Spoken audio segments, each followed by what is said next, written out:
Hello everyone. చాలామంది after delivery తర్వాత బాలింత కదా మీరు ఎలా డ్యాన్స్ చేస్తున్నారు, అంత వెయిట్ ఎలా లాస్ అయ్యారు, ఎలా ఎనర్జీగా ఉన్నారని అడుగుతున్నారు కదా.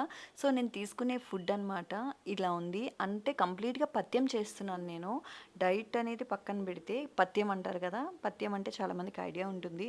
నాకేం పెట్టట్లేదు అలా అని చెప్పేసి మిల్క్ రాకుండా కూడా నాకేం లేదు. మంచిగా ప్రోటీన్స్ తీసుకుంటున్నాను, మిల్క్ బాగా వస్తుంది, మంచిగా ఫీడ్ చేస్తున్నాను, హెల్దీగా ఉన్నాను.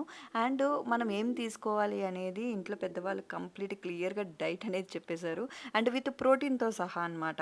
ఇది తినకూడదు, అది తినకూడదు అని కాకుండా కొంచెం ప్రోటీన్‌తో మనకు ఉండేటట్టు పెడుతున్నారు. పథ్యం కూడా చేస్తున్నాను దీంతో పాటు నేను. సో చూసారు కదా, వీడియోలోనే కనిపిస్తుంది కదా. సో ఇది ఏంటి అనేది కంప్లీట్‌గా డీటెయిల్‌గా కావాలి అంటే మీకు కామెంట్ సెక్షన్‌లో కామెంట్ చేయండి. నాకైతే మాత్రం మీకు కంప్లీట్‌గా డీటెయిల్డ్‌గా ఒక వీడియో తీసైతే పెడతాననమాట. సో పథ్యం ఎలా చేయాలి, పథ్యం ఏంటి, ఏం చేస్తున్నాను, అండ్ నేను వెయిట్ లాస్ ఎలా అవుతున్నాను, అండ్ నా ఎనర్జీ లెవెల్స్ ఎంతవరకు ఉన్నాయి ఏంటి అనేది మీకు కంప్లీట్గా అర్థమైపోతుంది.